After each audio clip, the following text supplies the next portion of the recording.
This 5-star hotel used to have the name of the unluckiest train station in Europe. Fire, a derailment, a dictatorship, and German occupation in World War II meant that this train station became known as the Titanic of the Pyrenees. But for a short while, it was one of the largest and grandest stations in Europe. Today, we're going to explore the history of this railway station turned hotel. But our journey to get here was also extremely unlucky. It started off in San Sebastian, where our train was 50 minutes delayed. Then the train stopped and we were delayed for a further 3 hours. We ended up getting a rail replacement bus to Pamplona, then a train to Zaragoza. We thought we'd have a 4-hour layover, but we ended up racing to catch our next train. We were on this train for an hour and then we had another rail replacement bus to finally get us to Canfranc. Luckily, our room was gorgeous and we had a lovely meal downstairs. The next morning, before we started filming, we enjoyed the gym and spa facilities. And then we checked out, ready to explore the town and the history of the hotel. Feeling rested and slightly less frazzled than we were yesterday. We've got 6 hours to explore this station and Canfranc, and I can tell you all about its fascinating history. So this was the main hall of Canfranc station. You can see how grand it is. It would have been such a incredible station to step into. Up here is the French coat of arms.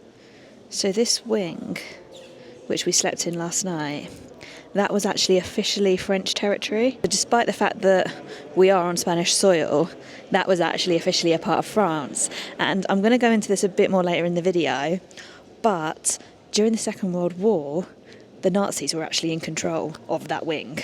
Probably the only place they were on Spanish soil, but it was technically France, it wasn't Spain. And this wall, the south wall, has a Spanish coat of arms on it. So if you were travelling from Spain to France, you'd come in here, you'd get stamped out of Spain, you'd go across, you'd go over here, and you'd get stamped into France. We're actually about 8 kilometres from the French border still. So just beyond here there was a tunnel, and you'd enter the tunnel in Spain and leave the tunnel in France. So we are hoping to get out and about because there's a few things to see in town. But look at this. It's an absolute deluge. Oh my goodness me. Oh, it's so soggy. Look at all of this. Ooh.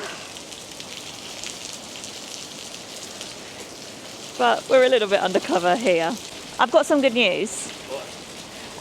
It's 95% chance of rain right now, but at 2 o'clock, at 2 o'clock, apparently there's no rain. Oh, nice. And at 3 o'clock, there's cloud and sun. No way.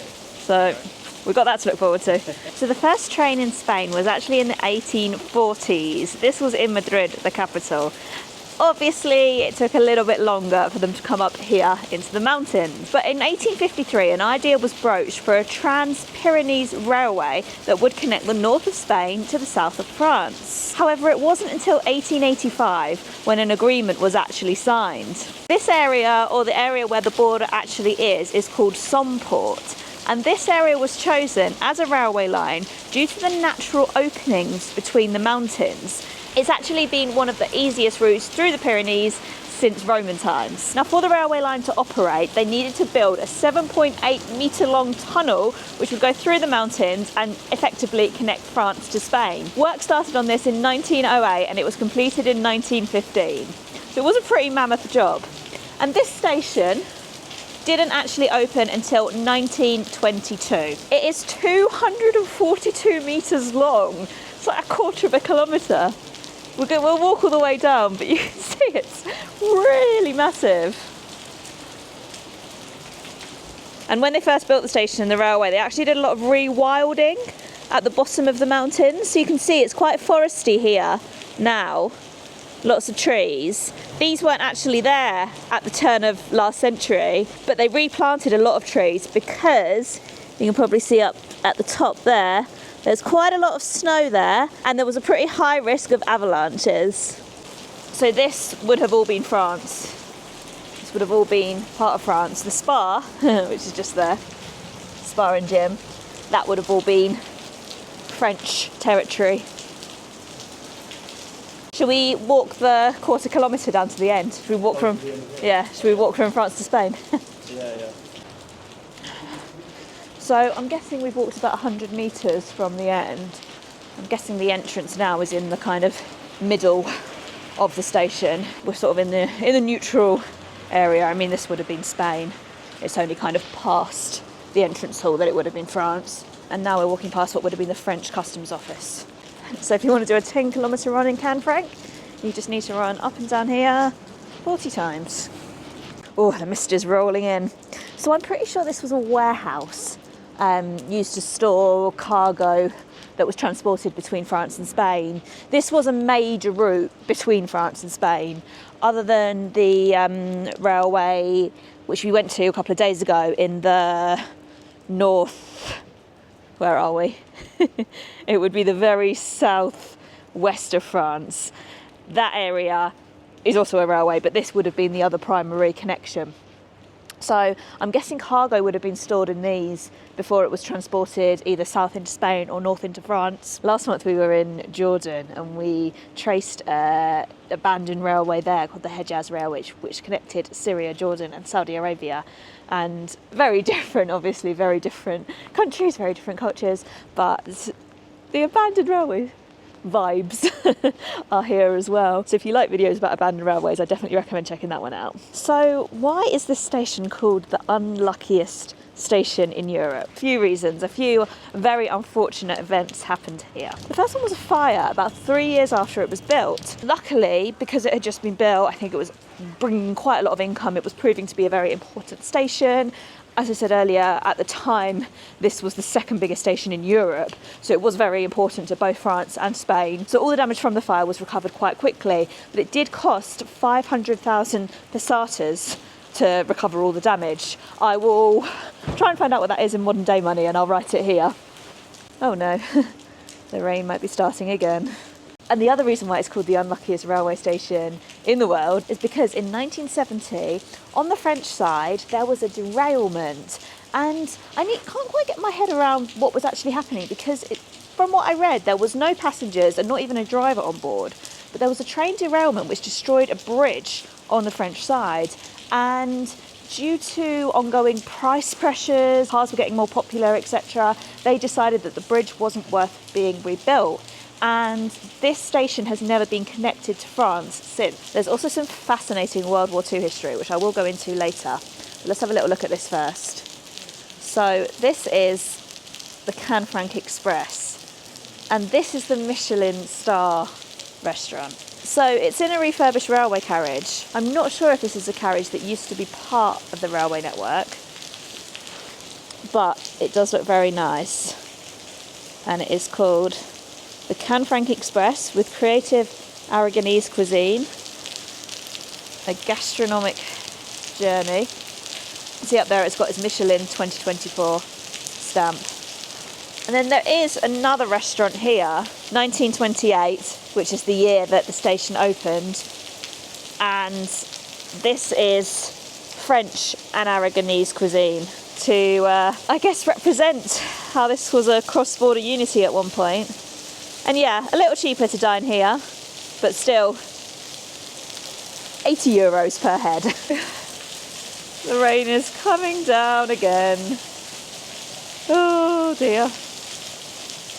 So we just made a run for it over from here, and you can see it in all its glory here. It looks really grand. The train cafes out there as well. And then you've got all 243 metres all the way along. It is a long station. This is the modern station, which is actually open despite this rail replacement bus here. So from the 15th of December 2024, there's been a rail replacement bus to Huesca. I'm guessing this is due to work on the line, and I don't think it's forever. Apparently there is a permanent rail replacement bus that goes from France. But yeah, it's actually open, so Let's shelter a bit. Completely abandoned railway station. Oh, this is eerily quiet. You can't go to the actual trains. So if we were to get on the train from Zaragoza de Lisias, we would just walk out here and you can board a train and it will take you all the way down to Zaragoza, where there are connections to Barcelona, Madrid, Malaga. So it's not as difficult to get to as it seems, but I don't know when this rail replacement bus stops. It's already been for 3 months. I'll try and find out later how long it's expected to go on for. So yeah, tiny station. I guess it only serves 2 trains a day. The other thing to note is you can only take a train. It should be up here. Where are we? Canfranc. Oh, there's 3 trains apparently. So there's one train that leaves at 7 in the morning, one that leaves at 9:48 in the morning, then none in the afternoon, but one that leaves at 18:47 in the evening. And this was the one that we took yesterday, so we got here 18:29. To be fair, the rail replacement bus did get us here about on time, and then the other ones you can get you in at 9:34 at Canfranc, leaving Zaragoza at 6:48, and then 11:30 at Canfranc, which you'd leave Zaragoza at 8:43. The other option to get here is to rent a car. I have never seen a station with so many car rental places as Zaragoza when we got there yesterday. They have a budget car rental, a Hertz, a Europe car, a Sixt. So if you do want to rent a car, very easy to do so there. And then it's super handy if you are staying at Canfranc, because you get off the train and it's literally just here. And to be fair, the rail replacement bus did drop us off right here yesterday. The rain has lessened a little bit now. I feel like I can actually be outside, not undercover. So long may it stay that way. You can really see the grandeur of the railway station here. It started to be built in 1922, but it wasn't completed until 1928. I might have got that a little bit wrong earlier. It was opened in 1928. And when it was opened, it was a real hubbub of the community. Canfranc was quite a lot bigger then because of this station, because it was huge. There were a lot more people living here, and there needed to be a lot of people to serve the railway station. I read that it was the closest thing to a shopping centre in its time. It had cafes, it had shops, it had places to sit, it had even a small hotel, even then nowhere near as fancy as the hotel we've got now. And it also had heating, which a lot of homes didn't at the time, so a lot of people would come here just to hang out. And it had kind of an international vibe, as it was a mix of French and Spanish cultures. And it kind of still has that way now. Everything is in Spanish, French and English, and we're not sure, but we think the lady who checked us in last night was French, and the guy who served us in a shop was French as well. So I think a lot of people still travel from France to work here. Now I'm guessing the first trains here were steam trains, and this would have been one of the taps that was used to fill the trains up so it could produce the steam to keep it going. There's also another couple of railway carriages up there. I wonder what they are. Because obviously we've got the restaurants, and I mean these look very fancy, but maybe these are more older, more abandoned railway carriages. We've got more warehouses here. I guess they needed to do all the customs and everything here, so that was the use of these buildings. But obviously when the train stopped going to France, they stopped needing customs. Yeah, it's a bit sad almost. I love international trains, and I love trains when they can bring international unity almost. And well, it was only really a cost reason that they stopped running to France. It's a bit sad. The trains used to go to Pau, which is P-A-U. I've probably pronounced that wrong. Pau. Let me know in the comments how to pronounce it if anyone knows. So they used to go all the way up there, and they'd start in Zaragoza. I'm really not sure what these carriages are. Not more restaurants, I don't think. Let's see if we can have a little explore. There's steps going up here, but that looks very much closed. Oh, it is an actual carriage. You can see in there, it is an older carriage. And then there is also a Red Cross there. Was this a hospital train? I don't know why it's been left here. There's not even a handle on the door or anything. No, the door is closed. I'm pretty sure entry is not permitted. But you can kind of see the corner of a seat in there and the baggage rack and the steps up there.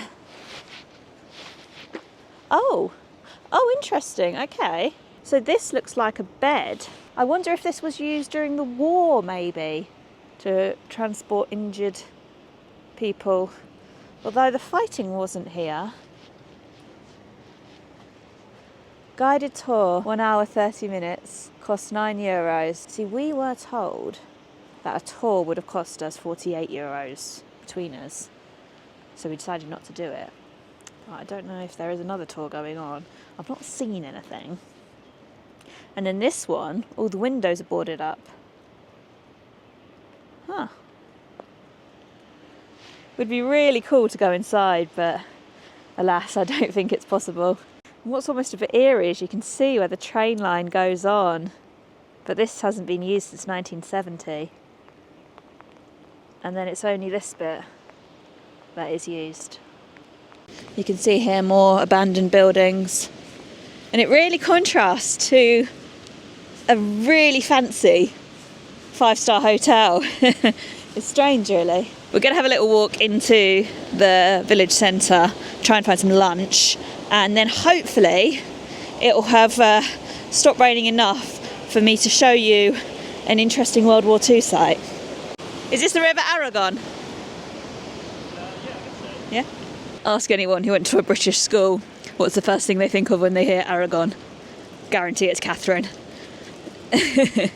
But Aragon was actually, in Catherine's time, Aragon was kind of a country in its own right, but nowadays it is a province of northern Spain.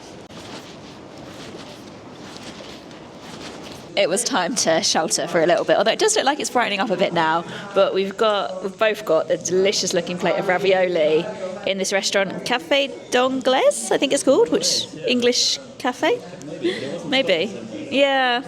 And a glass of wine, because wine is cheaper than soft drinks here. Let's dig in, and then hopefully it'll be a bit drier. You can see where we are, the clouds rolling in. And it's impressive that they managed to get a railway route here at all.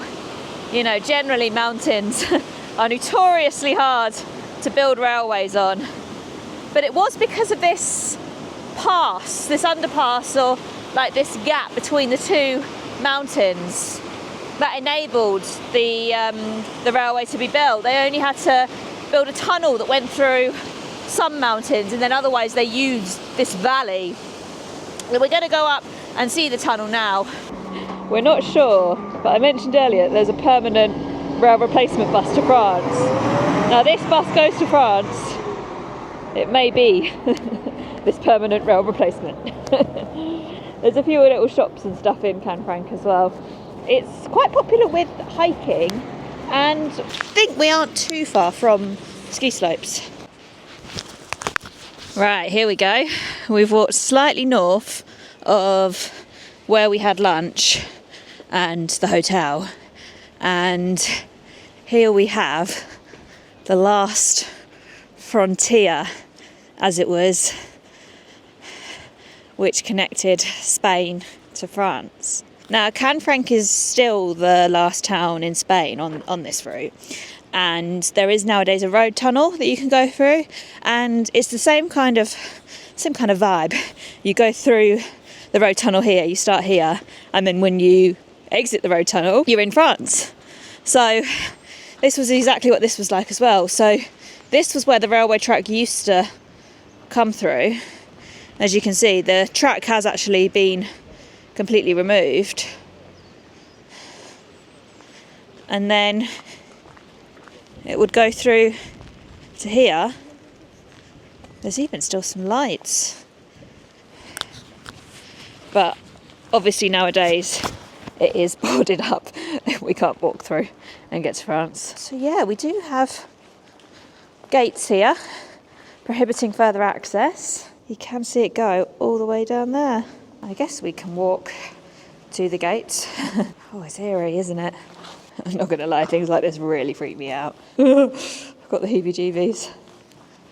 Okay, so it's kind of corrugated, but you can see through there. The tunnel just goes on and on and on. It's giving me the heebie-jeebies, Rich. So, train passengers, the last thing they would have seen would have been France, and then they're here. And then I guess we can try and follow this route down back to the hotel to where the French customs office would have been. This was built by the French and the Spanish. So the Spanish started this end and the French started their end. And they actually started within a few days of each other, and they managed to time it so they met in the middle of the mountain. But yeah, it's a 7-kilometre tunnel. It's pretty long. Now, this tunnel is blocked today, but it was also blocked in 1936 during the Spanish Civil War. It only reopened again in 1940, and of course, what was happening in 1940? The Second World War. So let's go into Canfranc's Second World War history. So as this was on the border between France and Spain, at the time, France was largely occupied by Nazi Germany. This meant that Nazis were in Canfranc. They were actually administering the customs office of Canfranc station. I think this probably makes them the only Nazis that were in Spain. Do leave me a comment if I'm wrong, but I can't think where else they would have been. Now, the Nazis and Franco did a deal where a lot of Nazi gold was transported through this tunnel and through various other tunnels within the town, to then be taken to Portugal and also by ship to South America. This Nazi gold was confiscated from Jews, and it was also taken from national banks of countries which Hitler and the Nazis were occupying. Now, we spoke about how this station has the moniker of the unluckiest train station in the world. Fire, derailments, Nazis in town, all pretty unlucky. There were, however, isolated incidents of people actually being quite lucky in this town. And I'm actually talking about Jewish people here. So because of all the tunnels and all of the, mountains have always historically been places where they have good hiding places, and because Spain wasn't occupied by the Nazis, Jewish people could actually escape through these tunnels. And it seems very contradictory that there were Nazis in town, but also people escaping the Nazis in town. But during the Second World War, there was actually a big network of French resistance here, and there are incidents of people here using this network of tunnels and hiding places to get from Nazi-occupied France into Spain and ultimately to be able to seek refuge somewhere safe. So while Nazi gold and other materials were being transported through here, there was actually a network of spies and resistance fighters helping people find freedom in Spain and elsewhere in the world. Right, so we're walking along where the old railway would have gone. So I think there's some sort of European Union project designing a new rail link between France and Spain. Like they're kind of bringing back the old international railway line, I think, anyway. But there's some EU money being spent on it. I think that's why they were upgrading the line that we came on, or didn't come on. That's why you have to take a bus. So yeah, maybe this is something to do with reopening the Somport, because I guess they'd have to relay all this track, wouldn't they, if they were to do that. But again, I don't know if that's going to happen, or if it's just a dream, or we'll have to see. Yeah. And that would be Zaragoza to Pau? Presumably, yeah, they just follow the old route. Yeah. I imagine a lot of the rail line on the other side is probably still there. These were the sleepers in question, so watch this space. If it reopens, I will return, and I will do it. It might be a few years until that day, but if you're not already subscribed, then do hit that subscribe button and you'll be the first to know when I do return. There's so many of these abandoned warehouses, just sort of shacks. It's actually quite wild how none of them have been modernised in the last 50 years. But I guess it is just because after the international train stopped coming here, Canfranc actually got a lot smaller. So nowadays, I need to double check this, but I did read online, only in a review, so this might not be right, that there are only 70 permanent residents. So everyone kind of moved out, probably including the people who could do work on these, and now they just stand desolate. There's just a load of crates in here, some picnic benches there. Looks like it's just used for storage of random items. And then here you can see more of the station. So I'm guessing the rails would have come down here and then probably veered off to the left and then come into here. And obviously this is all fenced off because we still have the railway here. You can see some abandoned carriages there. Lots of graffiti on Canfranc 24. So yeah, really desolate, abandoned trains there. Which is strange because this isn't an abandoned station. It's just this side of the station is abandoned. But we do have this little bit of potential hope. Sleepers, other works there. It looks like something is happening in Canfranc. Not sure I can go down all the way there. Might need to come back round this way. Does anyone else use the phrase, enough blue in the sky to make a pair of sailor's trousers? My mum always says it. And there is enough blue in the sky to make a pair of sailor's trousers. We're coming back towards the station now, so we've effectively done a big loop round. This is kind of what it would have looked like. So we've got what is now the hotel. And we've got the transport hangars there. And the railway tracks would have run through here.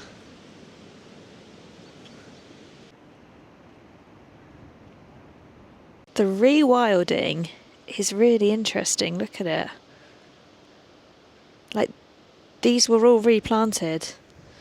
And obviously, it's great to rewild any area, like, no bad thing, and I wouldn't say it's a waste of money in any way. But I'm just thinking about the cost of creating the railway that went all the way to France, the cost of creating the terminal. You've got all of this, you think, like all of the railway, the terminal, and all of the rewilding as well. It was actually only in operation for 38 years. Really? Yeah. When you deduct the 4 years it was closed during the Spanish Civil War. Yeah. It opened in 1928 and it closed in 1970. Yeah. Guess that is what makes it the unluckiest train station, doesn't it? Yeah. Really? Yeah. But maybe it will have a second life. Yeah, that would be Maybe nice. in the future it won't be so unlucky. Yeah. Could be cursed. Yeah, yeah. Our journey here kind of Our journey was seemed a bit cursed, wasn't didn't it? Yeah. Yeah. Oh, now the clouds have cleared up. It does look really nice. Look at all that, the snow. It's a really beautiful location. We just weren't really able to appreciate it properly earlier. So we've got here, financed by the European Union, Huesca-Canfranc line. So they're going to improve the line from Huesca to Canfranc. So this is what's going on at the moment, and this is why it's all replacement buses. That may be a part of ultimately reinstating the line to France. This would have been where the railway tracks originally came through, actually. So you can see the hotel, and obviously the hotel was the station. So the railway trucks would have come through here. And these are the newer ones. I'm not sure why they go all the way up there, though. Maybe it's kind of a depot area. So yeah, this would have been the rail, and then I guess it would have linked up to what is used today at some point. Right, we are walking to this bunker now. But while we walk, I did just want to say, if you know of any similar stations, whether they be abandoned stations, station hotels, or just stations with a huge amount of history, anywhere in the world, But particularly in Europe or the UK, because they're easy places for me to get there, I would love to do a video on them. So do drop me a comment if you can think of any like similar stations. I'm always doing research to find similar ones, similar train stories, because obviously train travel is a big niche of this channel.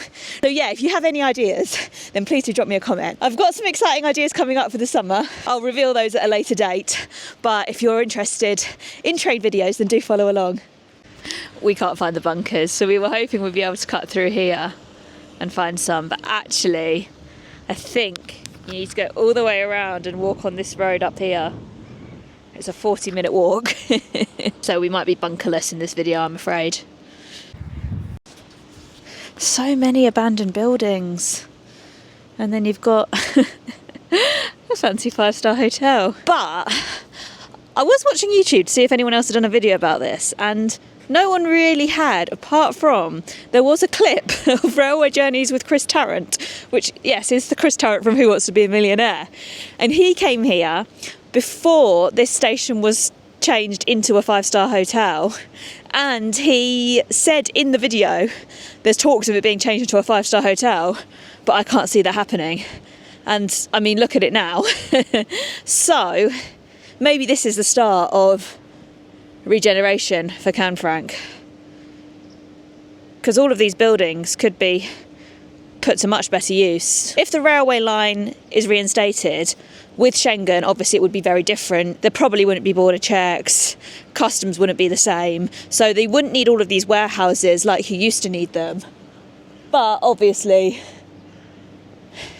if Canfranc as a place regenerated a bit, then these could be cafes, restaurants, apartments, co-working spaces, social buildings, enterprises. People can always use more buildings, can't they?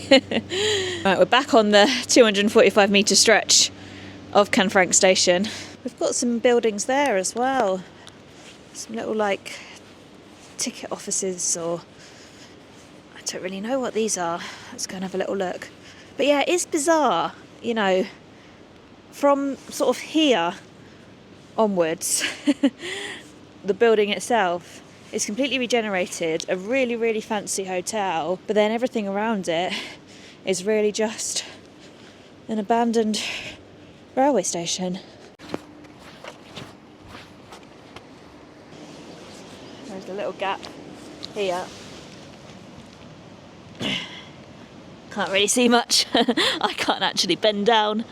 Well, or I don't want to bend down that far to see it. I will do, just for the video.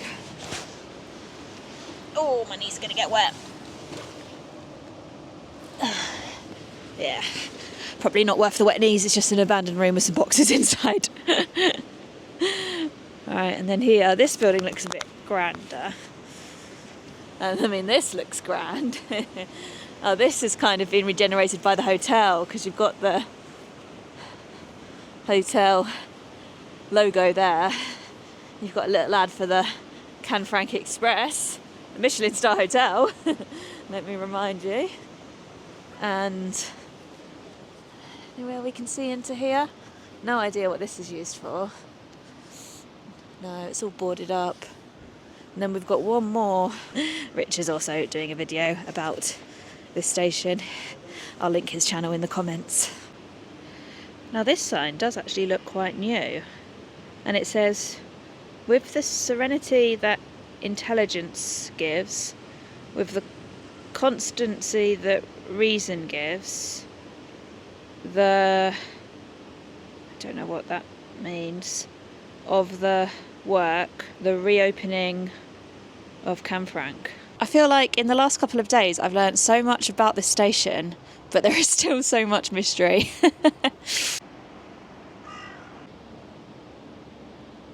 As I mentioned earlier, the train from Canfranc is not currently running, so we are currently on a rail replacement bus to Huesca, which is about an hour's train ride from Zaragoza.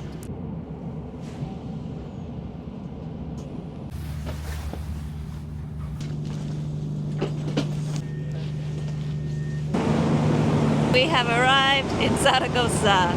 We made it to and from the unluckiest train station in Europe in one piece. So despite the journey yesterday, I would call it a success. We are literally staying over there. Like, that orange building, I think, is our hotel. We will be out and about exploring Zaragoza tomorrow, and I am going to make a video on the city because no one comes here, and I'm going to find out why. If you're going to want to watch that video, then make sure you're subscribed. Thank you so much for watching this video. Hope you've enjoyed it, and I'll see you next time. Bye.